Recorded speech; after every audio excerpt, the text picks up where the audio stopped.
Hi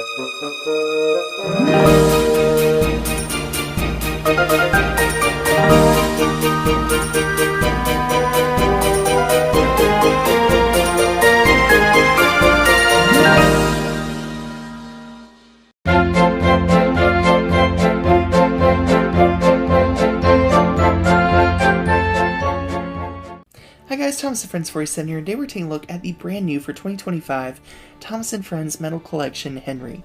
Here we can see with the packaging we have the Thomas and Friends logo, Henry there at the top right corner, and of course the other side. Here's the top, a look at the top of the packaging and the bottom. But let's see him out of the box, and he looks absolutely fantastic. Here we can see we have the great piston box detail there, or the cylinder box detail. We have the side rod details.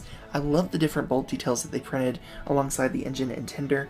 They have the handrail details there. There's an insert inside the cab so you can't see straight through.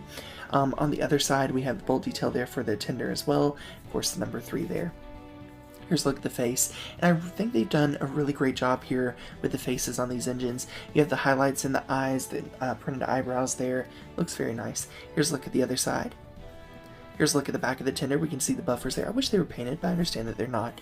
Here's a look at the front of the engine, or excuse me, the front of the tender and the back of the engine. Here's a look at the top of the engine with the domes there and the tender with coal load. And then here's a look at the bottom of the engine. Alright, and then here's a quick comparison with him and the new Metal Collection Thomas. It's the Ruby Thomas, as well as comparison with him and James. Alright, so all in all, what do I think of this model? Well, I think he looks wonderful. Honestly, it's just nice to see Henry back in official merchandise. We've missed Henry for a long time, and it's good to see him in his classic form reunited here with the Steam Team. So I do wish that the scaling was a little bit more consistent on the metal range. However, scaling is kind of an issue right now with motorized, and it really always has been. Scaling in the metal range has never been perfect. My favorite scaling was Take and Play, because it was a little bit better and more consistent there. But, you know, Take Along, Ertl, Wooden Railway, Trackmaster, they've always had scaling issues. So it's not a huge concern. I just wish they could have done just a little bit better. But all in all, it's a great model. I can tell that Mattel's trying, and they're doing a great job with all of the details here, and I really do hope that they continue this range because it's amazing. The details they've added are just so cool, and I hope we get a lot more characters in this range.